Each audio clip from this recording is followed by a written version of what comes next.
Welcome back to Sumita Roy's English Classroom. I'm Professor Sumita Roy. You have seen a series of videos on conversation because all of you who have been writing to me have said that you would like some models of conversation. We had 3 beginners videos on conversation, then we had 2 for the mid-level, and now you have 1 advanced level conversation video. As the videos go ahead, I have tried to put gradation in them, starting with the simplest, only greetings and self-introduction, etc. in the first video. Then we have some conversation, question and answers, because that is usually how conversation goes forward. Then we also had a whole family discussing. In the mid-level, we had variety of contexts in which you can carry out the conversation. The first of these videos was slightly shorter ones. The second was longer. Similarly, in the advanced level, the contexts are few, but the conversations are longer so that you can sustain a conversation for a long time. You don't run out of ideas. Most learners have been telling me that after speaking 3 or 4 sentences, after answering a couple of questions, they do not know what to say. So you collect your ideas. I'm trying to give you different contexts with different ideas so that your ideas also become active in your mind. I'm sure all of you have many ideas. It's not as though you don't have ideas. But what is important is that you are able to put those ideas into language, and that too correct structures and convincing arguments. All these are necessary. You will also find that the complexity of the sentences, the advanced grammar which is used, advanced grammar and advanced vocabulary, which is used in these conversations, slightly higher than what we have had earlier. That is why I said it is graded. We have here a conflict to start with. Then we have a job interview and interviewing a celebrity. Then we have some tourism. And then the most important part here is that I have shown you how to make a poem, a story or a poem. I've only shown poetry, but you can also use it for stories. You might remember that in the mid-level listening to mid-level listening second video, I have given you 2 poems, Robert Frost's Stopping by Woods on a Snowy Evening and Sarojini Naidu's Bangle Seller. Please go back and watch those 2 listening passages. They are in poetic form. Now here I have shown you how to reduce those 2 poetry into a form of a conversation. In Stopping by Woods, there's only one person who's speaking, but there's a horse also. So the horse becomes a character. Then in Bangle Sellers, you have different women and you have the bangle seller. This is what I would like you to do. Take a story, take something, and put it in the form of conversation. This will give you really good practice. So let us quickly do the models which are here today. And based on these, you will go ahead and make your own models so that your conversation never suffers. When you speak to somebody even for an hour, you will be able to carry on the conversation. As I told you, the first of our conversation pieces is a conflict. This is spread over 3 slides because I could not put it in a single slide. Then the print becomes so small that you might not be able to read it. All my effort of making these slides would go waste if you can't read the slides, if you can't see what is being read. So the context is very simple. One of the people here I've just called them as P and Q, not given them any names. You can give them your own names, whichever you like. So one person is saying, complaining against the parents, saying, my parents didn't give me the permission to visit my friend. And the other friend is, of course, very wise, who gives some suggestion. So let me quickly read this. Since it is an advanced level, I'm not going to go into explanations like I did in the earlier, uh, mid-level and beginners level videos. Here, it is up to you to find out which is a structure which is difficult for you, which is a word or a phrase which is difficult for you.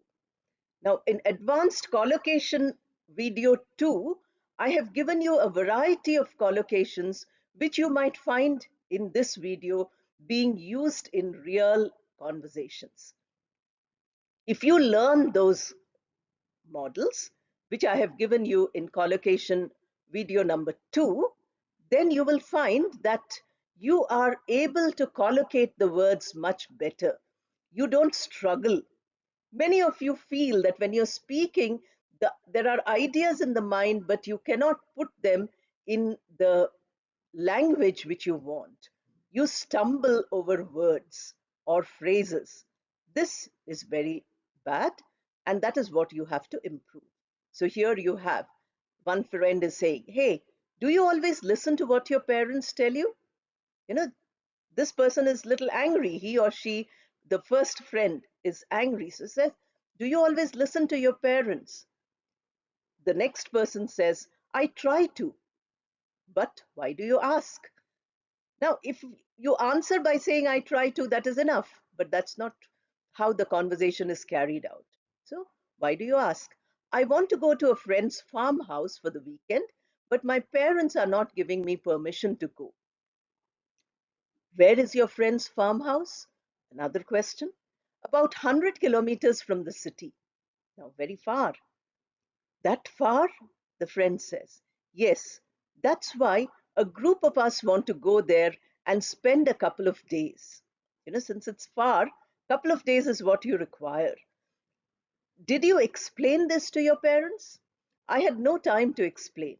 The moment I said I wanted to go for the whole weekend, they said no. But aren't your other friends also going? Look at the one person who's trying to ask question after question in order to get the whole story. Now, the first friend P does not give the whole story at once. He or she is giving it piece by piece. So, unless the other person asks questions, you are not going to get the full, complete picture. And without getting the complete picture, you cannot solve a problem. The conflict has to be solved. And that is what the friend's role is. Aren't your other friends also going? Yes, about 10 of them. Did you tell this to your parents? No. I did not speak to them at all after they said no so emphatically. Now you can get some emotion also. The first speaker, P, is very angry with the parents, very upset, and that is where the conflict is. Let us continue. We saw at the end of the previous slide that P was very angry with the parents, so he or she has stopped talking to the parents. So Q diagnoses this. He says that, you mean you got angry? So instead of answering straight, P says, wouldn't you be angry if you were in my place? Maybe. Now, he doesn't say yes, he or she doesn't say yes or no clearly. Says maybe. There is a possibility that I would be angry, but I'm not certain, I'm not 100% certain that I would be angry. But I would also find opportunities to talk to them and try to persuade them. That's what the friend says. Find opportunities to talk, to persuade. I have no patience with all that. Once more emotion is indicated.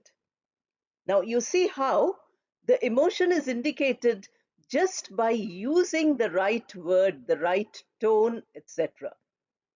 I'm sure all of you see movies or you see television programs where they enact some play. In all these places, you will find that conflict is usually indicated not by words, not always by abuses and so on, but by body language, but by non-verbal communication. So you can easily understand here the non-verbal is that I have no patience at all. Then can they not trust me? And so on. Don't they trust me? Why are they saying no? She's not able to understand. She or he, whoever P is not able to understand why the parents are saying no. So therefore, the response to the parents' negative is a response which is also negative. Parents are saying no, and the son or the daughter is giving a response. It's a silent response, but it is also a negative response. Now look at the other friend. Think of it from their point of view also. They have not yet realized that you are grown up. Don't they know my age? Now, if the friend says something, immediately the other friend is not going to accept. The other friend is not going to say, okay, whatever you say is fine. I will immediately look at their point of view. That is not what is happening. The conflict continues. Don't they know my age? They're my parents, so they know that I have reached maturity. I'm more than 18 years old or whatever. It is not the question of age, but of maturity. Now, the other friend says it. You must first prove to them that you are mature. Your behavior at present is immature. First, you demanded that you should go. Then you became very angry and then you did not speak to them. You did not explain anything to them. And now you are being irrational. So he says that you are being immature. If you sulk, they will think you are still a child. Only a child can do that, sitting in the corner of the room and saying, I will not talk to anybody, I will not look at anybody. A mature person tries to resolve the situation, not to brood over the situation. So you have this. Then what do you advise? Finally, the friend P is in a mood to listen. Till now, he or she was not in a mood to listen. Now, what do you advise? When you are with them, broach the subject again. Look at the vocabulary. If you have problems with sulk or broach, these are words you must use again and again. Say you don't mind their refusal, but you would like to explain the whole situation. And if they still say no, you will not argue with them. So this is what you have to say. But will they listen to me? That is a question, very important question, which the friend P asks. Let us go ahead. This is the final slide in the context of a conflict. Now you see that, P has asked a very relevant question. And here is the answer to that question.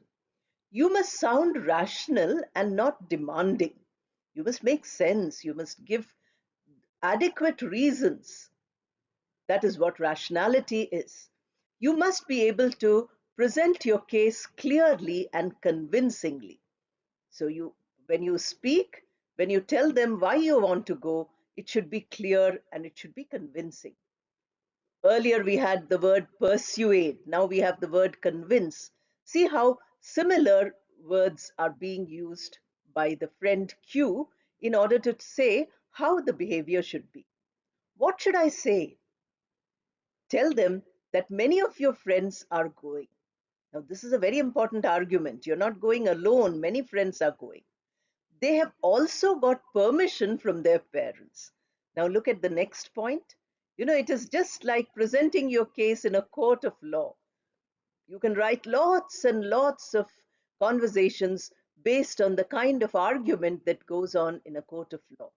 Maybe sometime I'll prepare a video on debating. Then you will find, presentation skills, debating skills, elocution skills. These will come after grammar. Let us move on to a lot of grammar after this, because many of you who are writing to me are making many grammatical mistakes. Unless you learn the grammar, unless you practice that grammar in your conversation, in your speaking and writing, you will not be able to benefit. So he says, you have to give two arguments. One is that many are going. Second is that they've all got permission. Okay, let me think about it. P is not convinced, although he or she has to convince the parents. She herself is not convinced that she should speak to them. Tell them there is no danger involved. So, two arguments were not sufficient. Now, Q is giving some more arguments. You will be safe and you want to go because it will be fun, but if only the parents agree. No force. You say that, okay, if you agree, I would go and I would have some fun. Otherwise, you will not make a fuss. This is very important. You've till now you've been making a fuss, you've been behaving badly. So don't do that. Maybe you are right. Now finally there is a change. As I've been telling you in all the videos, as the conversation progresses, there is some kind of change. And then I shall try and see how they react. I'm sure your parents will understand, says Q, and give permission once you explain. Thanks a ton. I'll let you know what happens. So, having taken advice, says, I'll let you know what happens. So, you can see it started with a situation which seemed as though, it's impossible to resolve. By discussion, by talking about it, a solution was found. This is what happens in real life also. Whenever you have any conflict, they say that go to the elders in the family. Or if you have village elders, the panchayat and other elderly people in your locality, in your neighborhood, they talk to you, they try to understand, and they resolve. This is very important. Unless you know how to do it, life becomes difficult. So we had this context. Let us go to the next one. Usually, you might have many notes or many books on how to appear for an interview. But there is another part of it also. I did not tell you how to appear for an interview. Maybe we will have a series of videos on interview skills much, much later. But today, to conduct a job interview. We are looking at it from the interviewer's point of view. The interview is also there. The candidate is also there. And the candidate answers, but the focus is on the interviewers or interviewers, since there is a team of interviewers here. But questions are asked by only one of them, that is the beginning of the interview, and later the rest of the technical interview, of course, I have not included. Again, you have it in more than one slide, which we have to look through as we go. Now, the interviewer is A and the interviewee is B. Call the next candidate. There's a gap. Yes, come in and please take your seat. Be comfortable. That is what the interviewer says. Thank you. Did you bring all the documents we had requested? May I see them? Doesn't wait for the answer for the first question, asks a second question. Now the candidate is a little flustered. Yes, oh, I think I have forgotten. No, no, here it is. I mean. So he or she, the candidate, is stumbling. Relax. Don't be in a hurry. Usually the interviewer will put the candidate at his or her ease. You be comfortable. Don't be tense. We have all the time. Don't be flustered. Give me whatever you have. We shall think about the missing ones later. So don't worry, give whatever you have. Thank you very much, sir. Now the candidate gets a little confidence. You can see the way in which the communication changes from a hesitant communication in the beginning to a confident communication later. And why does this happen? It happens because The person who's conducting the interview is very kind. You are very kind, that is what he says. All the documents are here. Earlier, he or she did not find the documents. Now they are all there. I was just a little confused. You know, when you go for an interview and you want to get the job positively, then you feel very nervous. You don't have the kind of self confidence which is required. And this is what is important for a person who's appearing for an interview. You need to have self confidence. And the person who's conducting the interview should not challenge that self confidence, should try to foster the self confidence of the candidate, which we find here. Okay, everything is in order. Shall we begin the interview now? Yes, oh, I mean, yes, of course, sir. Again, a little confused, you know, first documents confusion, now interview confusion. But later, the answers will become better. You have growth.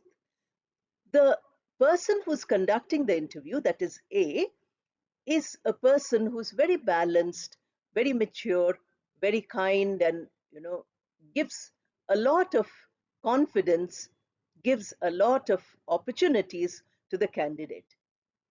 He or she is not out to catch the candidate making a mistake. They are eager to have this candidate, so they conduct an interview which is a supportive interview, and that is why this support is important. Let me first introduce to you the interview board. I'm Ravi Raj, the personal manager of Key Resources. These are my colleagues, Lalan Shah, who's a statistical analyst, and Gopal Krishna, who is a junior analyst.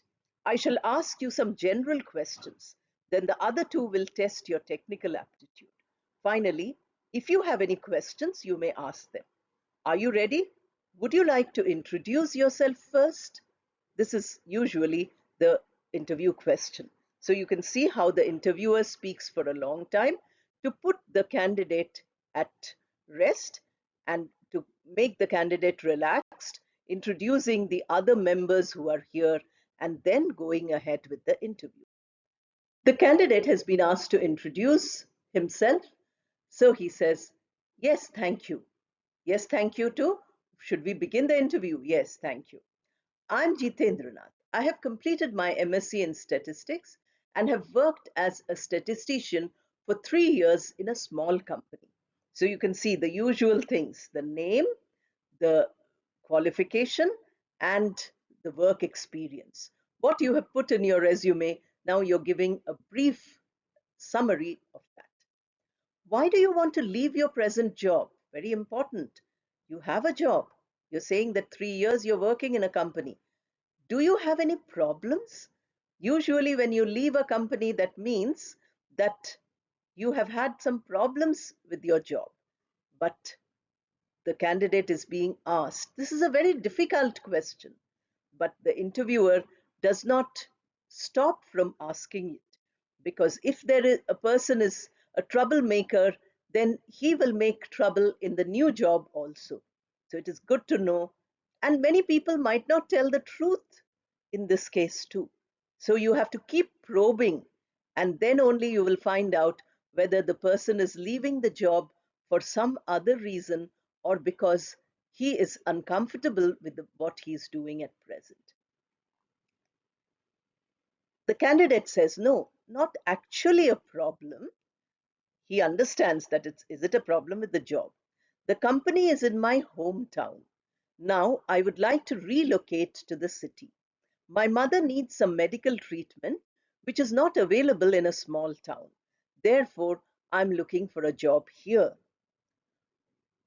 So that's a convincing reply. The interviewer does not probe into that anymore. This is a personal reason. So you can change your job because you have a personal reason. Now, how would you evaluate your performance at your previous job? Now, this is a very difficult question. Usually, every year or every half a year, your seniors evaluate your performance. Many of us are not self-critical. We don't really know how we are performing, or we don't really think that we should evaluate our daily performance. Everything which we do, in fact, for learning English, you must remember this very important thing: self assessment, constant assessment of yourself. Am I learning anything? Am I improving from each day to the next day, from each video to the next video? Is there some improvement? If there isn't, then you have to find out why there isn't. So the question is asked that, please evaluate yourself. I beg your pardon. Now the candidate cannot understand. Could you please repeat hesitantly? I could not understand what you're saying. The interviewer puts it in a long explanation. This is what I have been telling you from the first introductory video to the English classroom. I've said that if you put something in a single structure, in a single sentence, or in a group of sentences which your listener has not understood, you must be able to put it in a different way. That is why you need a variety of language at your fingertips. If you just have one format or one structure in your mind, then you're not going to be successful in communication. So the interviewer puts it like this: what I want to know is whether you performed your job well in the company where you're working. Did your boss ever have occasion to find fault with your work? Did you think his evaluation was different from what you felt about your level of performance? Now, boss might say you're not doing well. You might think you're doing well. Boss might say you're doing well, but you're not satisfied with what you did. So different. Now, all these are relevant questions which are only an expansion of evaluate your performance. That is a collocation. These are the collocations I gave you in the second video of collocation for advanced level.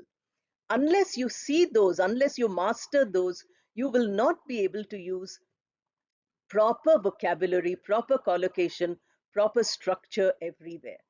Let the now the job interview continue. The candidate has now understood very clearly what is asked about evaluate your performance. So he replies, no, I never had any such problems. My boss is very happy with my work. In fact, he's even now reluctant to relieve me. If it is not for the sake of my mother's health, he said he would like me to continue working there for as long as I want. Having understood the question, which for the first time when it was given he did not understand, now he has given a very convincing reply. Following this, the interviewer asks a question to evaluate the character, the skills, the soft skills of the candidate.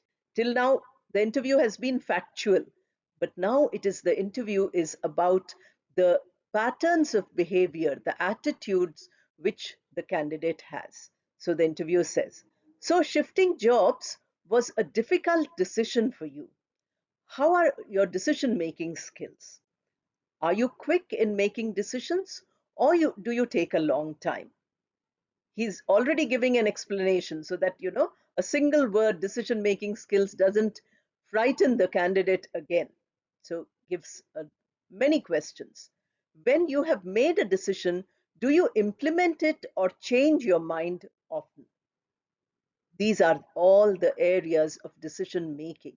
Decision making is a very important thing, especially if you have a job in a company. Every minute, every day, you might have to make a decision. Unless you're good at it, they are not going to give you the job.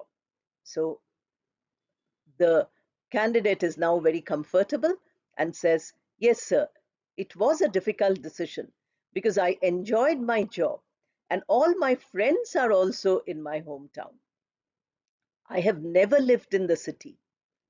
So see how many difficulties are there. But I'm sure it is a good decision to come here. Now, difficulty, negative, positive. It's a good decision. I thought about it for a long time. I usually do so before making any decision. I think I'm rather cautious. Now, imagine you are introducing that aspect of yourself which is not available if you share only information. You're talking about what qualities you have, what attitudes you have. But I do not delay a decision too long. And once I have made a decision, I have the courage to implement it and live with the result. In fact, in my earlier job, I made a couple of decisions for the company which were much appreciated by the management. So the question was decision making skills. The answer is given by saying that even if the decision is difficult, I make it. But I take a little time to make a decision. I don't go back on my decision, I live with it. And whenever I have made a decision, an example, they have been appreciated. So you can imagine how many dimensions of the candidate's character is revealed in this. These are the kind of questions many of you will get when you do go for an interview, when you are the candidate for an interview. But those of you who are very senior and who are watching, who have to conduct interviews, and you are struggling with the language, then you might get some ideas here. The attitude of the interviewer is as important as the attitude of the interviewee. That's good. The answer is satisfactory. Now the experts will conduct the rest of the interview. So the first interviewer has completed. We will not go further in this. We will stop at this point and we move on to the next context. And next context is interviewing a celebrity, a famous person, a well-known person, a person about whom everybody wants to know. So journalists or television hosts, people like that, they are constantly interviewing these important people. And the aim of the interview is not only to know about them, but to learn from them. Let us move on to that now. As you can see from the title, interviewing a celebrity. So we have the host and we have the celebrity guest. The host first begins by saying, "Good morning, viewers. This is Hema, your host for the Celebrity Chat. You will be happy to know that we have with us the eminent industrialist, Professor C.G.K. Welcome to this program, Professor." So first, the name of the person is given, and then, of course, we also have the words welcome. The celebrity guest, who is CGK, I have put as CG in the rest of the slides, says only thank you, doesn't say much more than that. Now Hema gives more details, the host. As you are all aware, Professor CGK was an internationally known figure in academics before he took up the task of establishing a chemical industry. This was about 3 decades ago, and the success of his company was phenomenal. So great. You have to, it is something which you have to see. Now it has branched out into a dozen other areas: cosmetics, pharmaceuticals, and so on.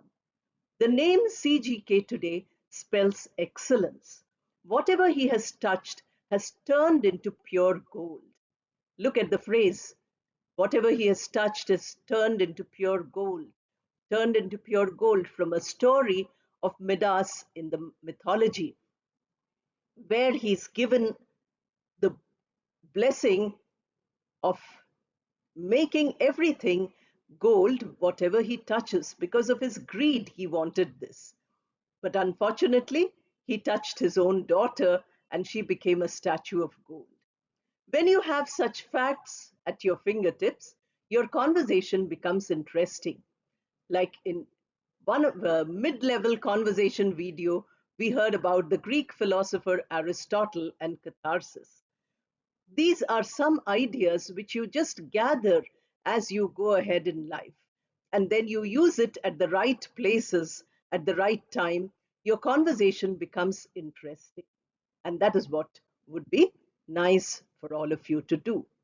Let us ask him how he feels about this, about being the person who has the Midas touch. So, how does he feel? Again, he says, "Thank you, the celebrity guest, Miss Hema. You have asked me how I feel about success. I am human." He doesn't say that success is unimportant. He says, "I'm human. And like others, I also enjoy being successful. But instead of making me complacent and lethargic, vocabulary, I told you that advanced level conversation will have higher vocabulary. Complacent, satisfied with whatever you have, not wanting to do any more. Lethargic, lazy, without showing any active participation. He says, I did not become complacent, I did not become lethargic. Success motivates me to go forward. Motivation is so important. I feel there is so much more to do. So success makes me strive harder. Collocation video number 2 for advanced level. I have given you such structures. Unless you practice those and expand your collocation list much more, you will not get this kind of a structure. You can say try harder, work harder, but strive collocates so much better with this. That's really awesome, the host says. I hope all of you who are watching this will feel like the professor, and then success will be within reach. So she's now talking to the viewers. It says, viewers, if you're watching this, see how success comes.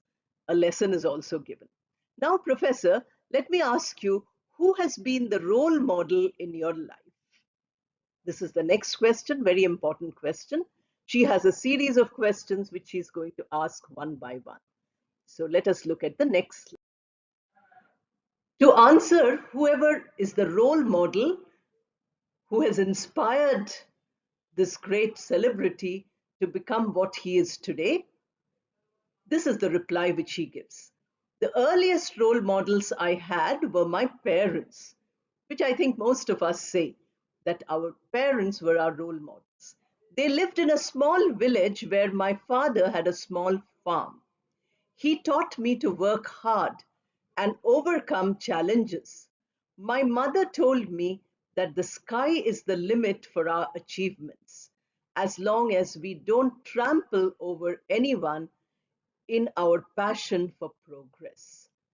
Now, look at the number of collocations which you have in this sentence itself.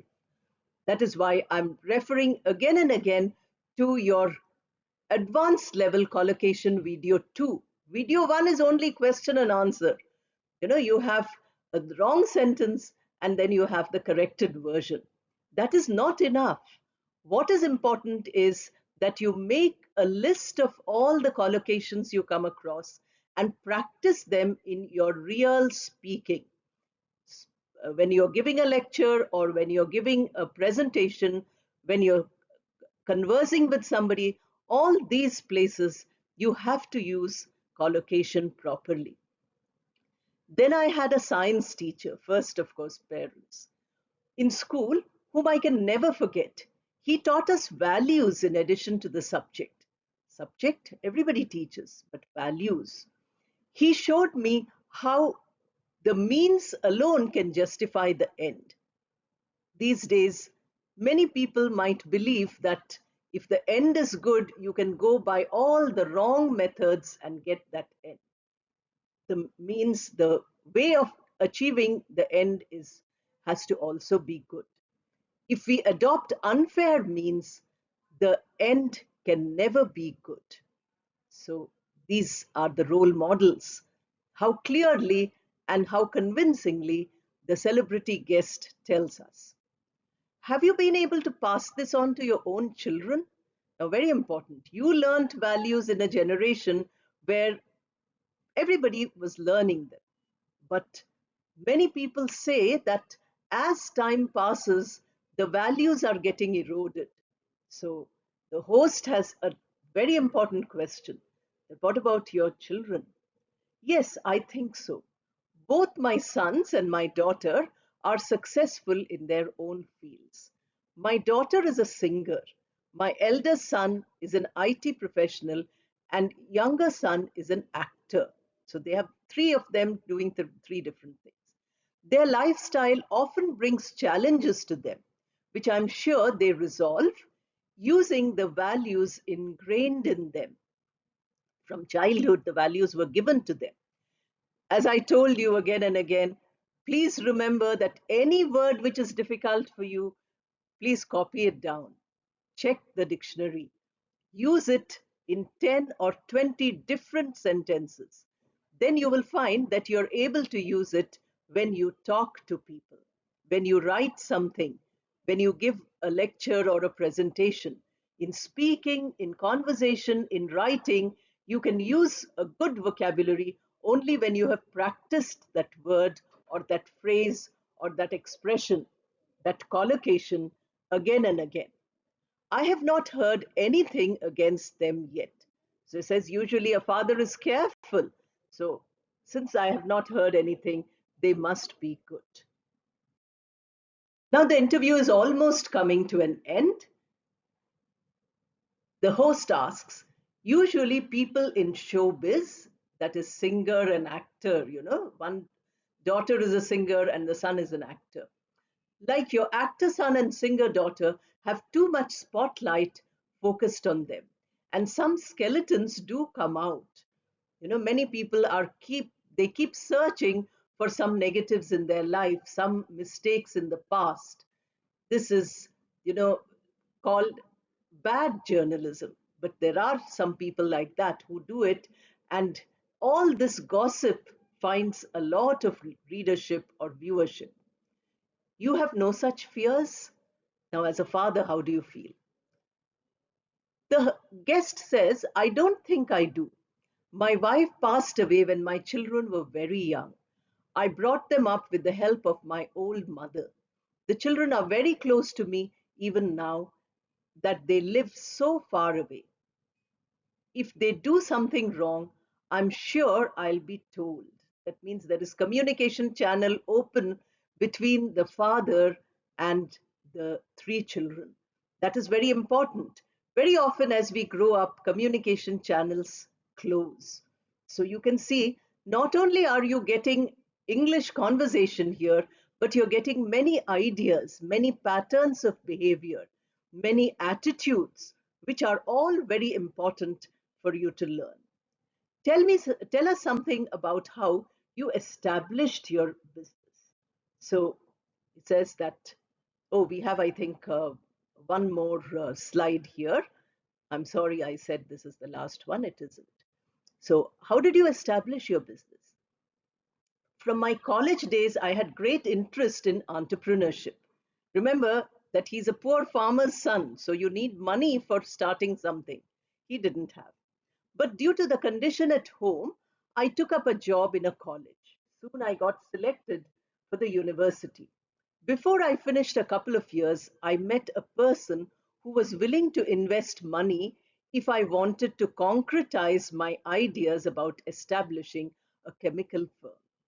I jumped at the opportunity. Later, he became my father in law. So the sponsor not only gave money, but gave his daughter also, because here was a promising young man. So, this is how the next part of the interview goes. Let's see the following part. Was your venture successful from the beginning? Important question. Now the guest says, no, not really. The first few years were an uphill struggle. Many times I would think it had been a wrong decision to leave a secure job and take up such a risk. But my partner and financier, that is my father in law, always had faith in me. He constantly encouraged me to dream big. And today, that dream has become a reality. So, see how clearly and how in brief the whole life history is given: struggles and then relaxation, stability. So you attribute your success to him? Not completely. He was the backbone, but the limbs and muscles were the team of workers whose dedication took me to newer heights each day. So, an entrepreneur, an owner of a company, may not always give credit to the workers. But here is a person who's giving credit by saying that it is because of their hard work I'm where I am.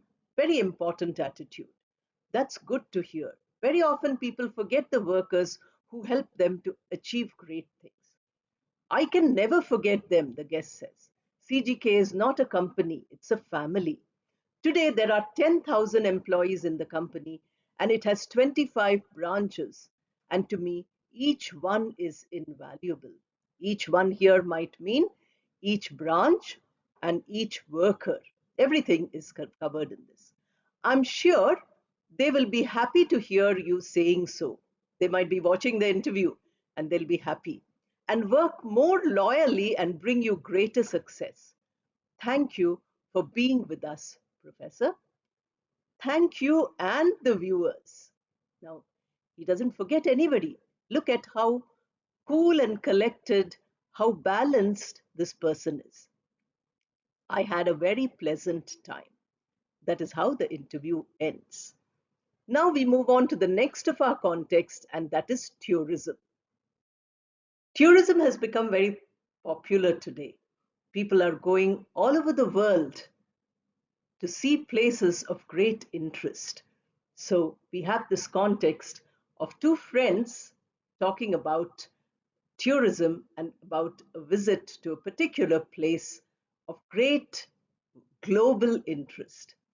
The two friends are Uday and Vinay. I have used you and we throughout. Uday speaks. Vinay, I'd like to tell you about a thrilling holiday my family and I had recently. You want to share with your friend whatever is nice. That sharing, that communication will also improve your English and it will also give you the feeling that you are in the society of people you love. Vinay says, where did you go, Uday? I'd love to hear all about it. We went to Victoria Falls. You know, Victoria Falls is in Africa. I have heard that Victoria Falls is the largest sheet of falling water in the world. Uday says, yes, that's absolutely true. Do you know who named it? He's just visited and come, so he knows a lot about it. He's asking his friend. I think, because Vinay hasn't visited, it was named by the famous Scottish explorer David Livingstone. He must have read it in some book somewhere, general knowledge. Right, you are. He named it after the famous Queen of England, Queen Victoria. One of the longest reigning queens of UK was Queen Victoria, so Victoria Falls. Isn't the Zambezi River the source of the Victoria Falls? Usually there's a river. The river water falls at a great height and then it is called as the falls. So you say the river is Zambezi. Vinay seems to know a lot. True, you seem to know many things about the falls. Here, falls is capital. Punctuation is so important because we are not referring to any waterfall. We are referring to a specific waterfall, and that is Victoria Falls. So F is capital. Instead of using every time Victoria, if you say F capital, that means throughout this conversation, of course, in writing only this happens, not in speaking. Speaking, nobody knows whether you're capitalizing or not. But in writing, when you write F capital, here indicates that you're talking about Victoria Falls. Have you been there? Not yet, says Vinay. But I read about it in a travel magazine. Now look at the word read. It is written as R-E-A-D, but pronounced as R-E-D. Very important to remember. Read, present tense, read, past tense, spelt in the same way, pronounced in two different ways.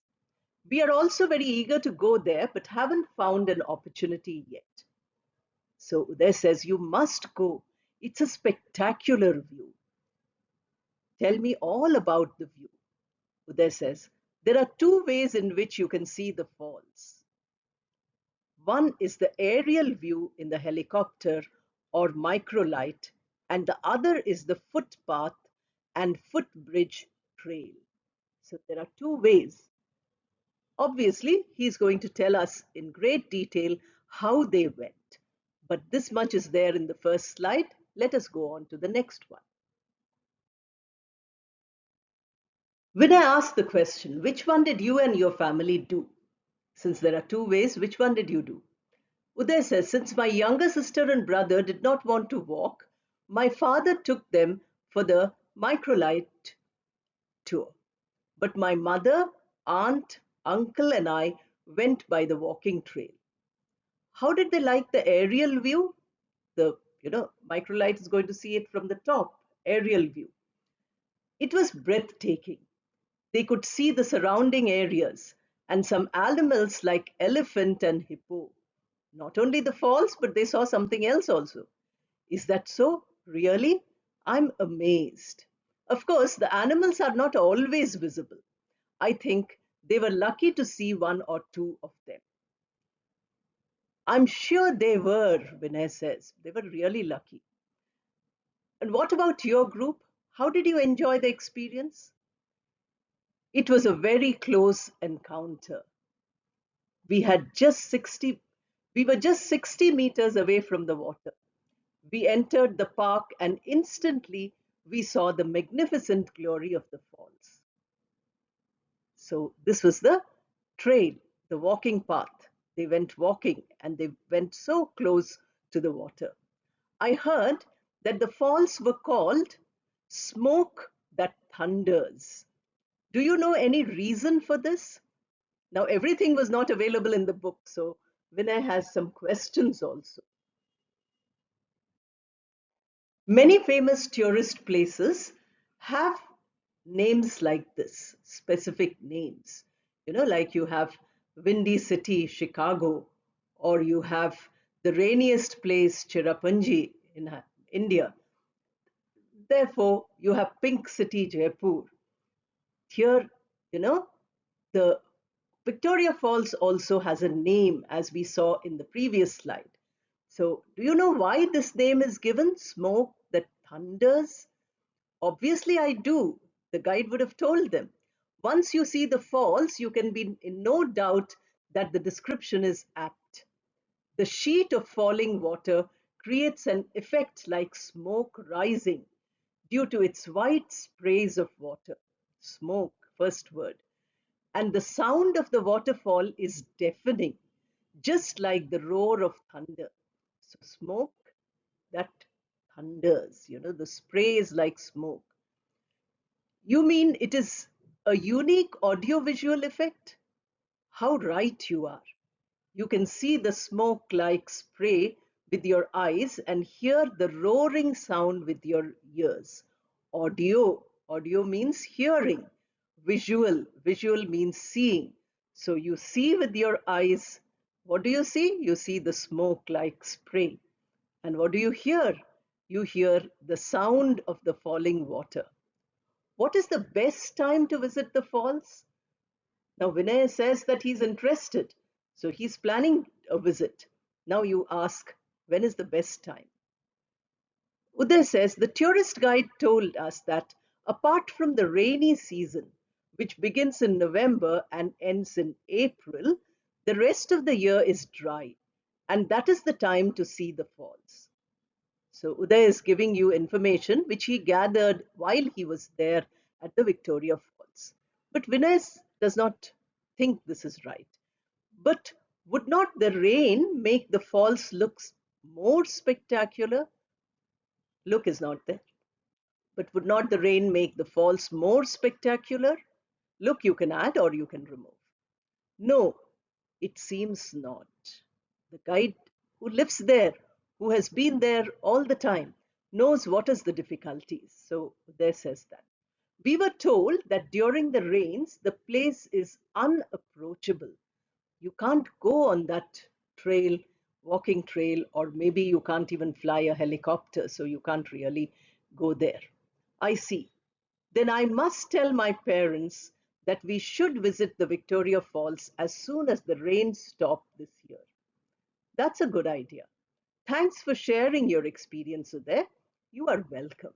So, with that, we hear how Victoria Falls are and how beautiful the visit to the Victoria Falls was.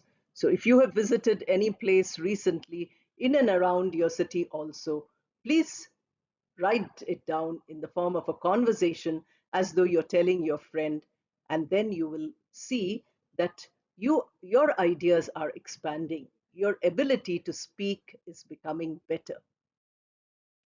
As I told you, the last two slides, this is the second last slide, this and the next one has poetry which is converted into a conversation.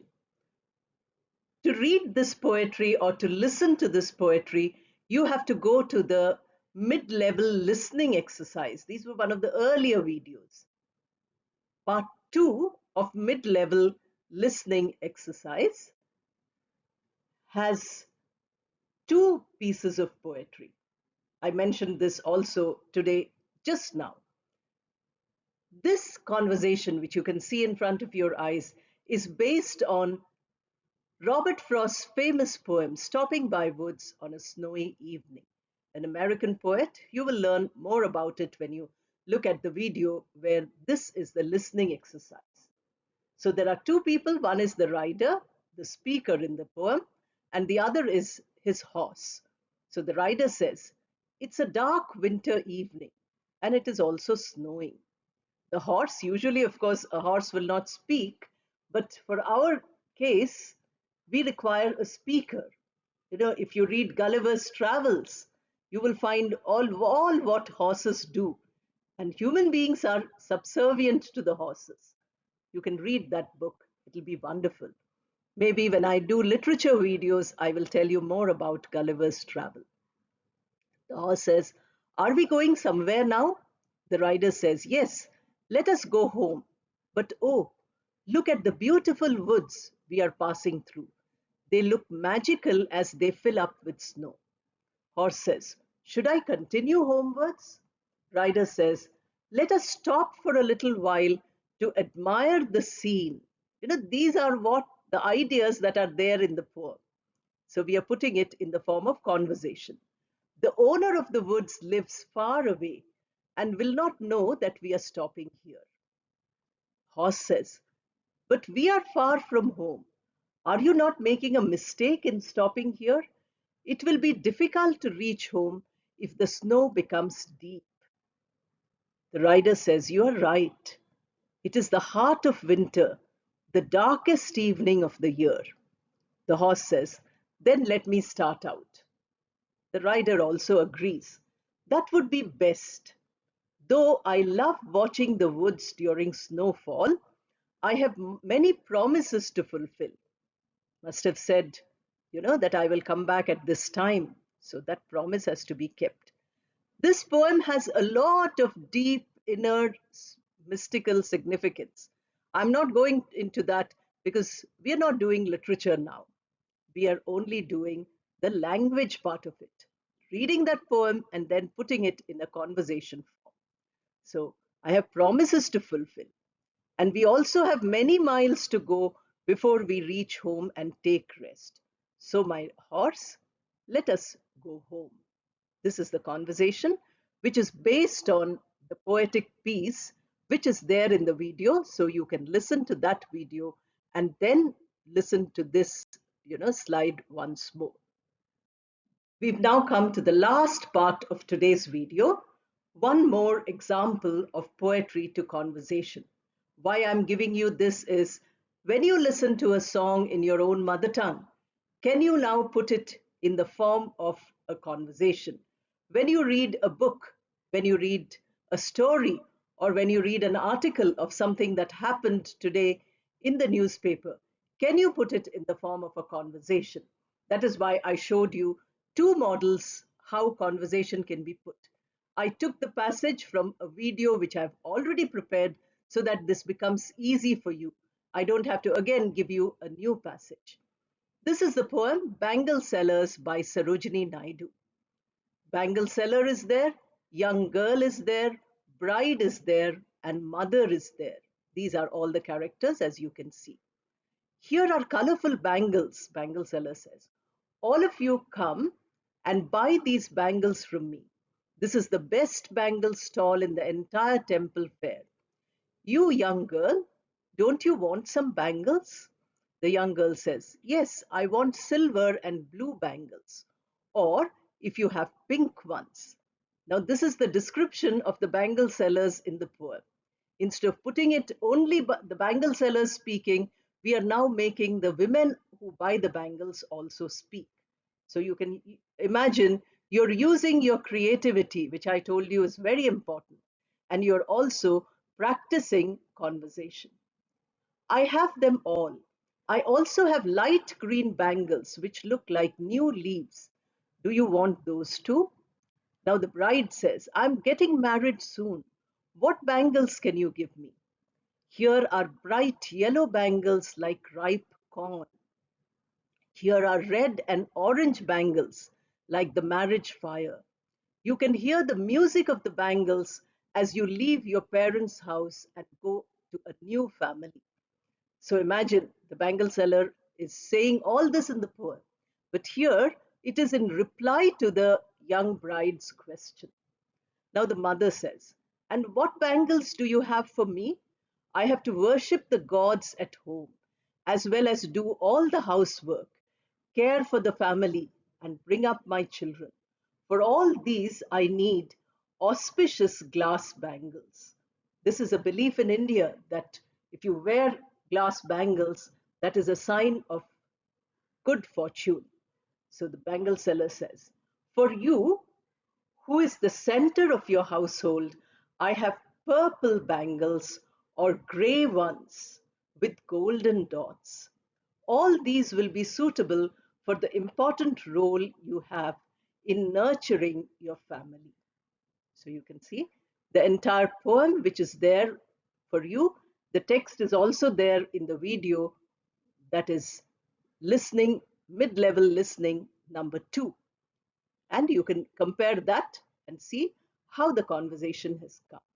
So this should motivate you to create your own conversations, to write them down. Many people are asking that they want to learn writing. Speaking and writing are the skills that go together. The only difference is that speaking has to be spontaneous and writing you can think about. I will try to do many videos on speaking and writing also. Let us see how it works out. That is all for today. Thank you and all the best.